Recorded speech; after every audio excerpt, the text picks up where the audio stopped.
Bem-vindos a mais um episódio do Palavra de Honra. Eu sou o teu amigo Gonçalo da Cunha e hoje a questão que nos irá levar para esta jornada, onde iremos falar sobre um novo pensador e acompanhando a cronologia que estamos vindo a desenvolver e a respeitar, é porque é que eu faço parte desta sociedade, não é? Esta é a questão que nós vamos tentar endereçar. Ou pelo menos é a questão que nos vai fazer refletir e que nos vai levar a esta jornada pelos olhos, ou pelo menos pela perspectiva deste pensador que nós iremos analisar, que é então esta inclusão na sociedade.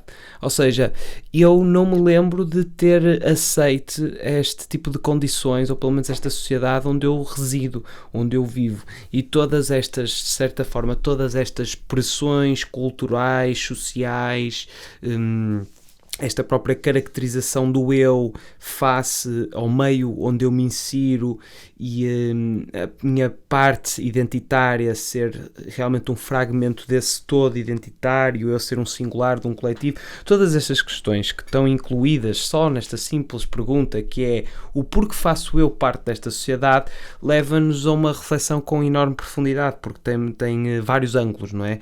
Vários ângulos, e todos eles merecem a sua própria fundamentação de vida e um exercício minimamente exaustivo para tentar esclarecer bem e eficientemente as suas respectivas particularidades, ou esse ângulo em questão, não é?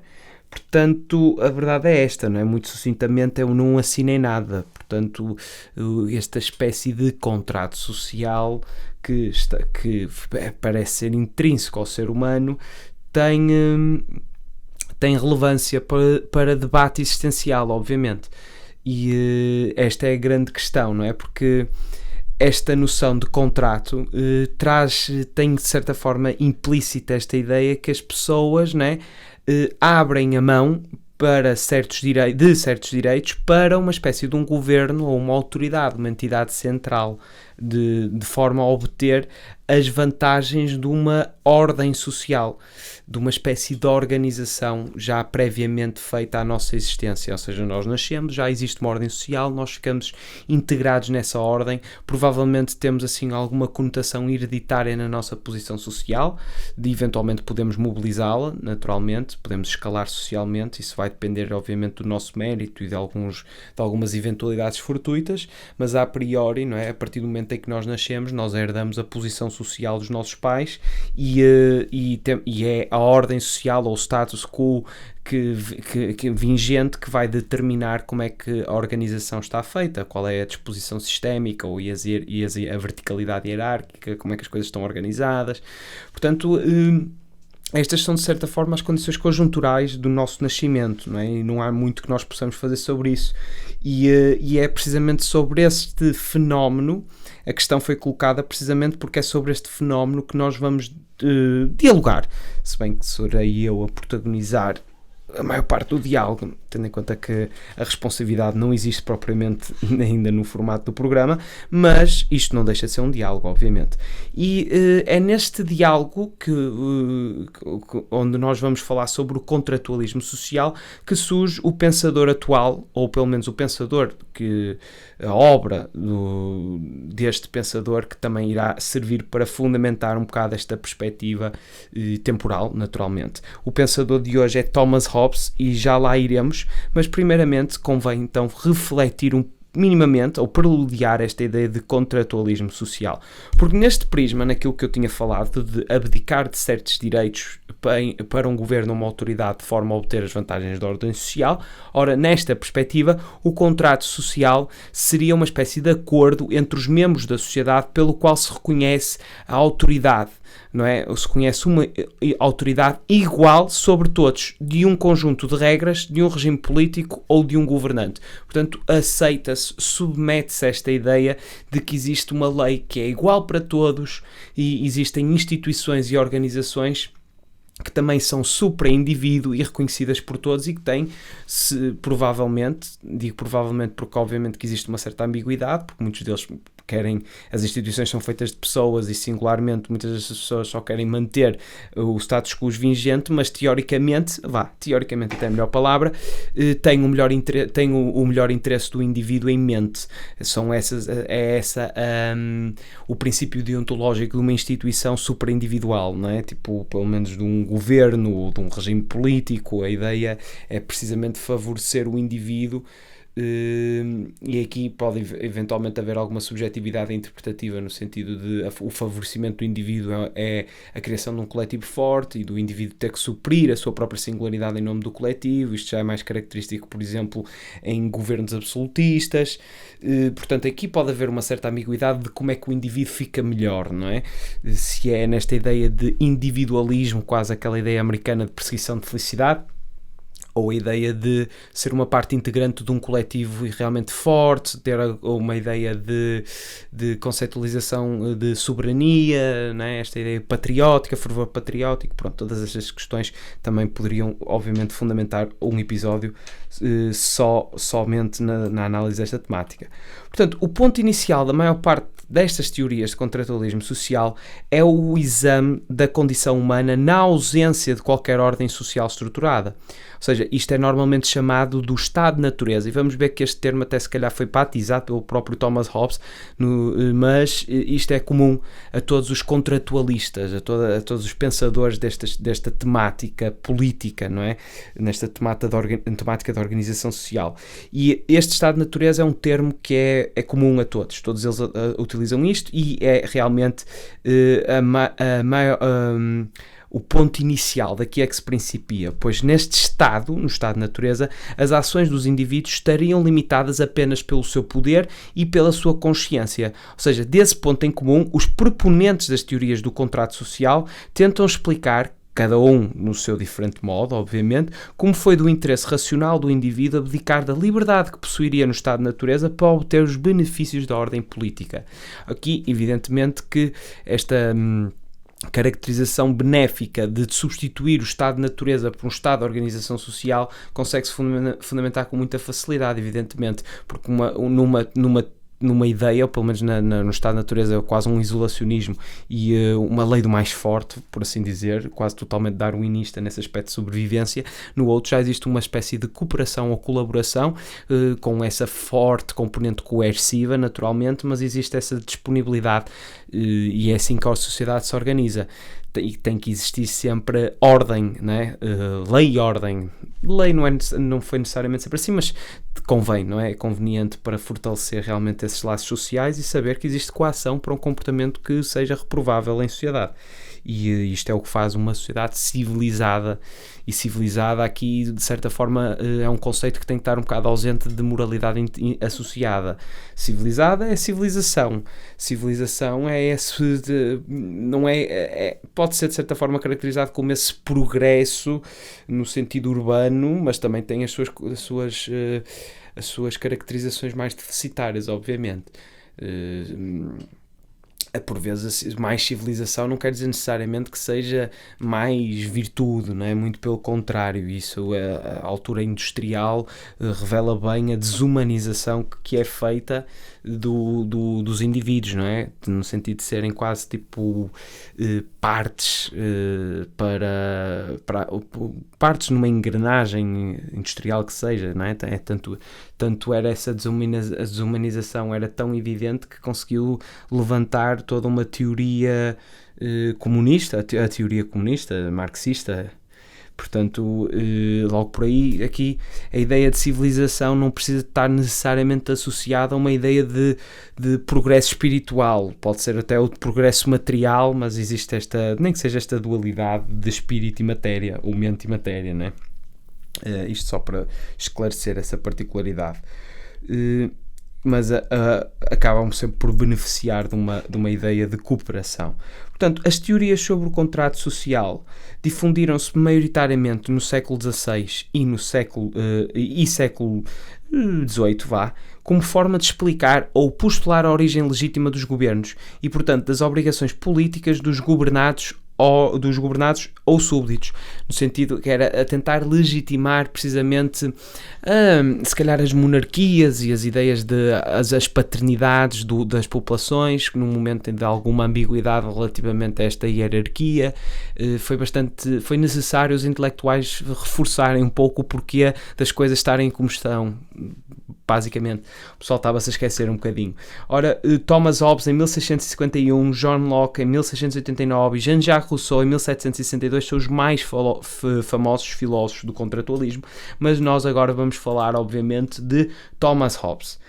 E Thomas Hobbes, fazendo este preâmbulo biográfico, porque nós vamos querer falar sobre a filosofia dele e mais concretamente de uma obra em específico que ele acabou por introduzir para o espírito da época.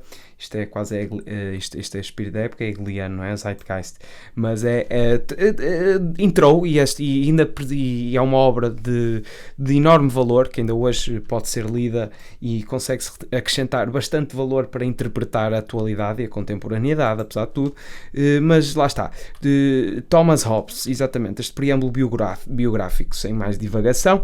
O Thomas Hobbes nasceu em 1588 e morre em 1679, portanto acho que não privou com o John Locke, quer dizer, se calhar até privou. John Locke, privou, que nós já vamos falar, portanto isto é interessante ele ter privado com ele. Privou com o John Locke, privou com Galileu, privou com Kepler, privou com Descartes também, por isso é que é bastante interessante até o próprio filósofo e a forma como a obra dele responde até à propriedade intelectual cartesiana e tudo isso. Vamos falar um bocadinho sobre isso também. Ora, ele foi um teórico político, filósofo e matemático inglês. Ou seja, fez muita coisa. Nós já viemos de um grande polivalente que era o Francis Bacon e agora estamos a falar de outro, também de origem inglesa. E a sua obra mais evidente é o Leviatã, ou Leviathan. E é sobre esta obra que nós vamos falar, que acaba por... Ele naturalmente compôs outras obras, ou escreveu outras obras que também são igualmente, não digo necessariamente igualmente, mas também são preponderantes no estudo da obra dele e no pensamento do contratualismo e da sua filosofia também pragmática.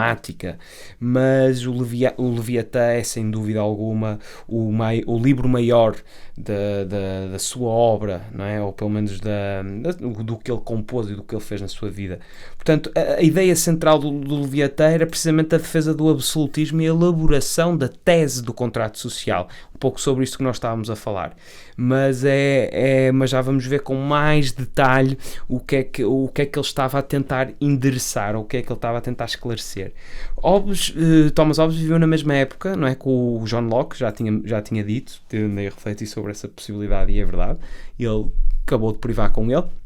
Só que lá está, o John Locke era defensor dos princípios do liberalismo e o Thomas Hobbes pregava uma espécie de ou pelo menos ele tentava ou falava sobre um governo centralizador. Ele precisava de uma forte centralização. Já o Thomas Hobbes era mais o John Locke, aliás, era um liberalismo mais com centralização no indivíduo, era diferente. Mas nós também vamos falar do Locke, portanto tudo a seu tempo, para já é dedicado e protagonizado ao Thomas Hobbes. Portanto, o Thomas Hobbes teve toda a sua vida, de certa forma, relacionado e ligado à monarquia inglesa.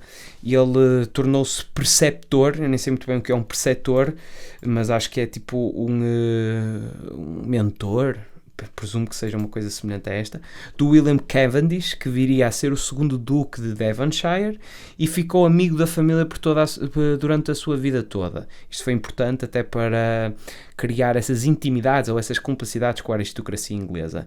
E ele viajou bastante e foi isso que lhe deu essa bagagem cultural grande e foi uma posição privilegiada que levou à capacidade até de refletir sobre estas matérias, porque obviamente que estes territórios abstratos não estão ao alcance de qualquer pessoa. E era hábito na época, aliás, e ele teve a possibilidade de o fazer e viajou à França, à Itália, entre 1608 e 1610. E foi aí que ele descobriu que a filosofia de Aristóteles, que ele tinha estudado em Oxford, estava a ser combatida e desacreditada devido às descobertas de Galileu e de Kepler. E isto foi importante, apesar de tudo, foi importante para a construção da sua propriedade intelectual, haver esta oposição às ideias aristotélicas, que eram as ideias predominantes na sua faculdade, em Oxford, em Cambridge, em todas elas. Ora, em 1621 e 1625 ele secretariou mesmo Francis Bacon e ajudou a traduzir algum dos seus ensaios para o latim. Isto é importante porque acaba por estabelecer uma relação entre o pensador que nós falámos no episódio anterior para este episódio, e isso é sempre interessante de acontecer, porque nós estamos a tentar respeitar uma espécie de cronologia no desenvolvimento intelectual, ou pelo menos falando dos maiores marcos, para de certa forma também sintetizar um pouco esta jornada. Não vamos estar a falar de todos os progressos diários da intelectualidade humana, mas isto é interessante porque ele acabou depois por admitir, ou pelo menos vamos falar sobre isso também, que ele acaba por desdenhar um pouco o método científico que nós falámos de Francis Bacon e a natureza experimentativa ou experimental do Francis Bacon e do próprio Galileu e tudo isso. Ele, apesar de o ter secretariado, que é bastante interessante, porque mostra aqui mais uma rivalidade daquelas semelhantes à rivalidade maior e característica de discípulo e mestre de Aristóteles e Platão. Acabamos aqui também por ver uma espécie de inamizade por duas pessoas que colaboraram durante um período ainda minimamente significativo. Estamos a falar de 4 anos. Portanto, em 1636 ele esteve com Galileu e Descartes, e é aí que se consegue apurar, não sei se é por diários e aqueles pensamentos, vida e obra, aquele tipo de registro biográfico, que ele desdenhava o experimentalismo de Galileu e também o de Francis Bacon. Ele não era muito apologista desta metodologia. Em 1637, ou seja, isto para dar uma ideia progressiva da vida dele, que é quando ele começa a materializar um pouco a sua obra, Hobbes voltou à Inglaterra e a Inglaterra estava realmente nas vésperas de uma guerra civil. Em 1640 ele decide circular entre os seus amigos o exemplar manuscrito do terceiro trabalho da sua trilogia filosófica, e ele circulou entre os amigos então a obra que chamava-se De Cive, que é do cidadão, com o título de Elementos da Lei Natural e Política, e neste livro em concreto ele tratou da questão das relações entre a Igreja e o Estado. E muito sucintamente, também porque nós pretendemos explorar com mais profundidade, se calhar, o Leviatã do que propriamente o De Cive, o Hobbes, para ele, não é?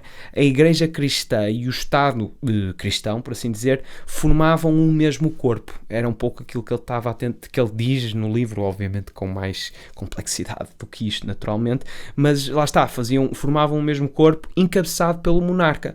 E o monarca é que teria o direito de interpretar as escrituras, decidir as questões religiosas e presidir o culto. Era esta figura central e quase superior na sua paternidade, praticamente, do Estado em questão, que ele acabava por defender. Isto é muito sintetizado, evidentemente. É natural que eu diga mais coisas. Eu próprio também não li o livro integralmente. Mas, ainda em 1640, por ser um monarquista convicto, obviamente, foi obrigado a deixar a Inglaterra e instalar-se em Paris. Em 1642 publicou o De Cive. Inicialmente tinha sido circulava unicamente pelos seus amigos, aqui foi mesmo publicado. Em 1640, naturalmente pela conjuntura política, porque ele era um monarca quase absolutista, estávamos no período cadentista dos Tudores, portanto ele não podia ficar em Inglaterra, não é? Isto também, obviamente, que não se pode desassociar a obra ou o pensador ao tempo. Nós já reforçámos várias vezes essa questão em particular. Ora, ainda em Paris, e é interessante este acompanhamento biográfico e perceber onde é que ele compõe as coisas todas, porque ele foi para Paris devido a esta perseguição, não é? E é em Paris, em 1651, que ele publica o Leviatã. Ou seja, estamos a falar de um espaço de 9 anos, e ele publica o Leviatã, que é a obra, provavelmente, se calhar até unanimemente, a obra maior de Thomas Hobbes, onde ele defende precisamente a monarquia absolutista. E a razão disto, obviamente, que deriva da visão que ele tinha da sociedade, porque, segundo ele, a sociedade estava sempre a ser ameaçada por uma guerra civil, onde todos os seus integrantes viviam de uma situação de permanente conflito, numa espécie de uma guerra de um contra todos e de todos entre si.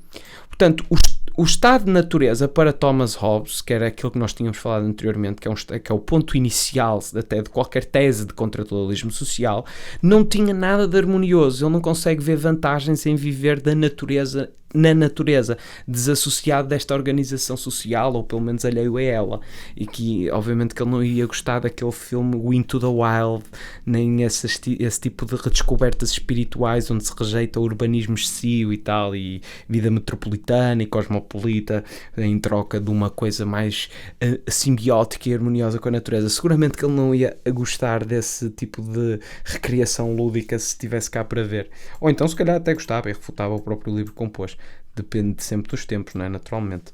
Portanto, ele achava que o mundo antigo dos primeiros homens era um mundo de feras, onde além das próprias feras, além dos predadores, não é? que preocupavam o primeiro homem, também havia esta particularidade que constitui um célebre aforismo, uma célebre citação dele, que é: o verdadeiro lobo do homem é o próprio homem. Ou seja, além das feras com que se tinha que preocupar, um pouco uma espécie do Walking Dead, não é? Além dos zombies, ainda existem os próprios homens que se estão a matar uns aos outros, ou pelo menos a ameaçar a integridade uns dos outros. Portanto, ele acrescentava até esta particularidade. Isto naturalmente cria uma enorme ansiedade, não é, relativamente a este fenómeno. Portanto, para se chegar a uma sociedade civil, era necessário para ele uma espécie de contrato social. Era necessário que se concordassem em transferir as suas liberdades naturais a um só homem, que era o rei. E somente ele deveria de ter o monopólio da violência. Só ele é que poderia designar a coação para os comportamentos reprováveis. Ele faria a justiça. Ele aplicaria a lei. Portanto, somente ele deveria ter poderes que lhe permitissem impor a sua vontade sobre todos para o bem geral da comunidade, obviamente. Portanto, no seu ponto de vista, no ponto de vista de Thomas Hobbes, não existe o direito à propriedade, nem à vida, nem à liberdade, que não sejam garantidos pela autoridade real.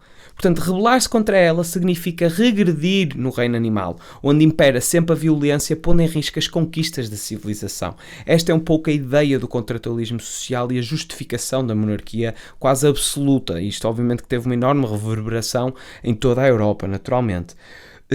E este é o ponto de vista dele, o ponto de vista que nós já vamos ver até como é que isto entra na espécie do imperativo em que o Hobbes constrói a sua filosofia. Mas porque eu apontei aqui esta ressalva, que foi de um pensador que era a sua filosofia política foi analisada pelo cientista político Richard Tuck como uma resposta para os problemas que o método cartesiano tinha introduzido na filosofia moral. Portanto, o Thomas Hobbes argumenta que só podemos conhecer algo do mundo exterior a partir das impressões sensoriais que temos dele.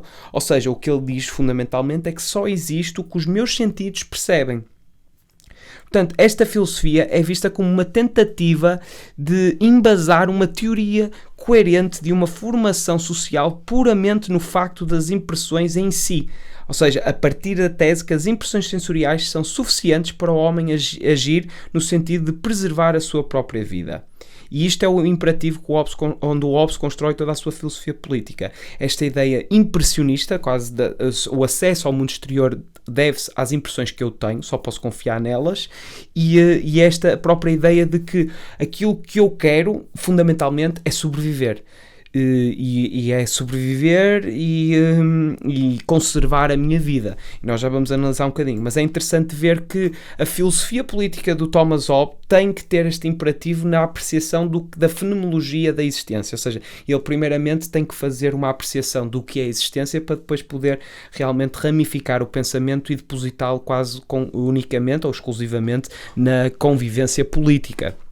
E isto é interessante fazer esta ressalva aqui, porque daquilo que nós vamos ver para a frente já vamos falar um pouco sobre esta ideia que ele tem, que constitui este tal imperativo onde ele constrói a filosofia dele. Portanto, para Thomas Hobbes, a filosofia, mais que tudo, tem que ter um fundamento prático. Aqui até acaba por ser um bocado semelhante a esta ideia de filosofia de obras que o Francis Bacon acabava por determinar.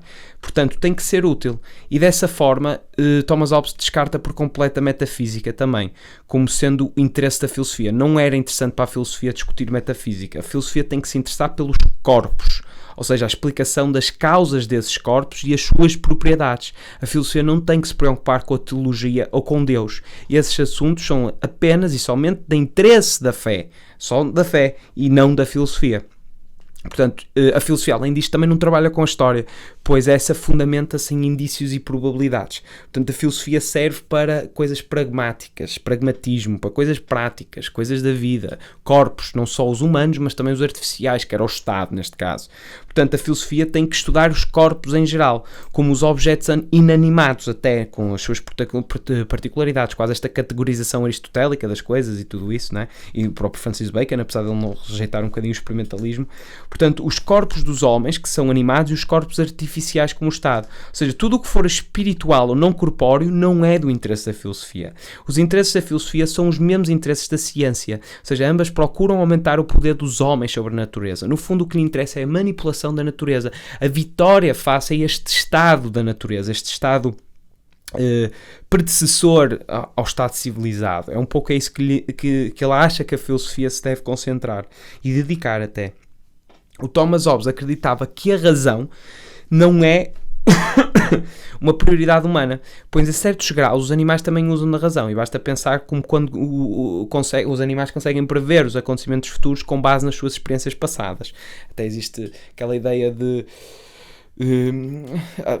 várias que podiam ilustrar este exemplo, mas aquele que me ocorre assim muito rapidamente é a ideia da vaca no matadouro, não é? Quando vê que as vacas estão a desaparecer, ela começa a ficar tensa porque percebe imediatamente aquilo que o espera. Portanto, isso já consegue revelar um exercício premonitório, ou pelo menos a utilização da razão para apurar aquilo que vai acontecer, nem que seja também, obviamente, exemplos mais imediatos que sejam a aprendizagem de acontecimentos, tipo o cão de Pavlov e essas particularidades todas que dizem mesmo que quando Pavlov não é um bom exemplo, mas obviamente que se eu bater num cão com um determinado objeto, ele vai fazer uma associação, isso é um instrumento de razão ao próprio objeto, não é? Portanto, sempre que ele vir o objeto vai começar a ladrar, vamos supor. E, portanto, é isto que ele está a falar, que a razão não é essa tal prioridade. O que acontece é que nos homens, obviamente, essa previsão do futuro é muito superior, pois conseguem calcular e modificar o futuro com base nas experiências passadas, não é? O homem consegue realmente manipular a realidade, portanto, a sua aprendizagem poderá servir para a manipulação e transformação das eventualidades futuras, e todas as gerações provavelmente podem aprender com esse erro também, ou pelo menos podem não ter que o voltar a confrontar. É certo que ninguém vai meter a mão no fogo, não é? Já foi testado há muito tempo, já sabemos que não é necessário fazer isso, ou pelo menos não há nada que se possa ganhar a não ser uma queimadura minimamente severa. Portanto, segundo o Thomas Hobbes, novamente, a razão humana vai muito além e consegue, através da lógica, tornar mais complexo e profundo o nosso pensamento, né? Que deriva e fundamenta em sinais que são os nomes que damos aos pensamentos ou acontecimentos passados. Portanto, esse processo tem por objetivo repassar aos outros seres humanos as nossas experiências e pensamentos, só que de forma sistematizada e elaborada. Isto é naturalmente uma caracterização daquilo que nós chamamos de ciência, ou pelo menos essa aprendizagem geracional que eu estava aqui a falar. É esta a forma como nós reeducamos ou educamos pedagogicamente as gerações que vêm a seguir às nossas. Que elas aprendem isto com esta forma já verificável, já observável, já com esse teste. Portanto, para Thomas Hobbes, a ciência e a filosofia são vistas como a procura do conhecimento da origem das coisas, e desse conhecimento devemos excluir naturalmente a teologia, pois o objeto de estudo da teologia é Deus, e de Deus não podemos descobrir a origem. Portanto, teologia é uma coisa à parte da filosofia e da ciência, mas pode existir... podem coexistir, para Thomas Hobbes não era propriamente conflituosa esta ideia da igreja, se bem que ele queria associá-lo ao Estado e queria que o monarca fosse padre também, não é? Portanto, estamos aqui a ver que havia uma certa vontade de assimilação, ou pelo menos, não digo necessariamente eliminação, mas assimilação é certo. Portanto, a filosofia de Hobbes é ainda definida como corpórea e mecanicista. Ou seja, é corpórea porque os corpos são gerados e por isso são os únicos sobre os quais é possível raciocinar. E é mecanicista porque somente um corpo pode sofrer uma ação. E para ele é importante descrever que para Thomas Hobbes o prazer, a dor, o querer, não é o desejo, o ódio, o amor também são movimentos. Portanto, em todos esses movimentos não existe um bem e um mal, pois ambos são relativos se levarmos em conta que o bem é aquilo que procuramos e o mal aquilo do que fugimos, e que as pessoas procuram ou tentam se afastar da maneira de alguma maneira e de maneiras diferentes, aliás, tentou, ou seja, existe para ele um bem e um mal, não é? Portanto, mas o bem e o mal pode ser relativo das situações, daquilo que se procura e daquilo que se evita, mas mesmo não existindo um bem e um mal como valor absoluto, não é, nesta ideia mecanicista de Thomas Hobbes, ele admite que existe um primeiro bem que precede muitos outros, ou seja, a conservação da vida, e o contrário desse primeiro bem é a morte. Portanto, isto é que acaba por... são as definições, quase. Estamos a aprender as definições no vocabulário de Thomas Hobbes e no vocabulário do Leviatã, deste livro. Portanto, é quase esta ideia de conservação da vida e evitar a morte. É isso que o ser humano tenta fazer quase nesta perspectiva utilitarista, não é? Nesta perspectiva que nós também vamos ver de Stuart Mill e de Edmund Burke, isso tudo, e que é maximizar prazer, diminuidor, por assim dizer, acaba também por abrir precedentes para essa exploração ou para esse pensamento. Portanto, leva estes princípios para a análise política e social, e daí Hobbes discorda da posição aristotélica que diz que o homem é um animal político, porque o Hobbes acredita que cada homem é diferente do outro, ou do seu vizinho, por assim dizer, e que a vida social é definida pelo egoísmo dessa diferença e pela convenção da convivência em grupo. Portanto, o estado em que esses indivíduos vivem não é algo natural, mas artificial, criado por esses mesmos indivíduos para alcançar de melhor forma os seus objetivos. Ora, naturalmente, os homens, devido ao seu egoísmo, segundo Thomas Hobbes, eles viveriam sempre uma guerra constante, não é? Numa espécie de todos contra todos. E, obviamente, que assim, neste estado de brutalidade e de barbárie, cada um teria que defender os seus próprios interesses. É daí fazendo alusão até àquilo que nós dissemos anteriormente, que é essa tal célebre citação de Thomas Hobbes, de que o homem é o lobo do homem. Portanto, nesse estado, o homem ficaria prejudicado até nos seus interesses egoístas. Portanto, a qualquer momento poderia perder o seu primeiro bem, que é a vida, que é o tal bem que precede todos os outros, segundo Thomas Hobbes, da conservação e a oposição à morte, naturalmente. Portanto, obviamente que é uma conceptualização um bocado fatídica e pessimista relativamente à natureza intrínseca do ser humano, porque tem pelo menos esta predisposição esclarecida de que o homem é egocêntrico, ou tem esse egocentrismo, e obviamente tem que se também conceptualizar esta vontade egoísta e individualista, não é? Portanto, daí essa necessidade de um aparelho coletivo também que reconheça com algum cinismo esta caracterização humana. E aqui o Thomas Hobbes é bastante frontal relativamente a esta conceptualização. Portanto, usando o instinto e a razão, ele tenta fugir dessa situação e autoconservar-se. Isto é o ser humano nos seus próprios princípios egoísta. Portanto, para se conservar, os homens fazem entre si um pacto social e delegam a um único homem ou uma assembleia o direito de os representar. E esse único homem, naturalmente, que é o rei, e ele detém todos os poderes. E naturalmente em redor, não é, na circunferência do rei ou da Assembleia, é formado o Estado que Hobbes chama de Leviatã. E esse Estado é o Estado que defende os homens das agressões estrangeiras e das agressões deles contra eles mesmos. É esta a ideia de Estado, e assim conclui de certa forma a propriedade intelectual de Thomas Hobbes, que foi extremamente valorosa para o desenvolvimento até do pensamento absolutista que se seguiu e do próprio pensamento da organização social e a reflexão filosófica de como é que era o melhor entendimento sistemático ou sistémico para organizar, e com alguma consciência de classe, naturalmente, para se organizar a sociedade. E concluímos o episódio de certa forma com este pensamento e regressamos à questão de qual foi o momento em que eventualmente tu desconfiaste de que ninguém te consultou antes de te pôr estas imposições sociais e estas regras todas e esta própria pressão que leva àquela célebre frase também do Sartre de que o inferno são os outros. Gostava de ver o que é que tens para dizer e deixa os teus comentários relativamente a esta reflexão e escreve-me as tuas questões. Já sabes, tenho a disponibilidade até de eventualmente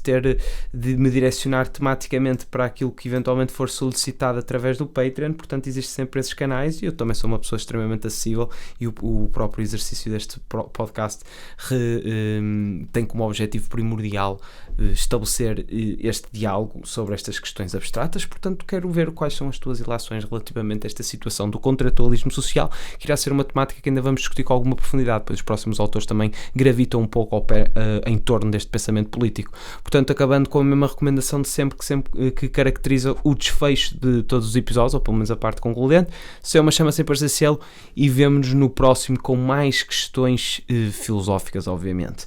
Portanto, até ao próximo.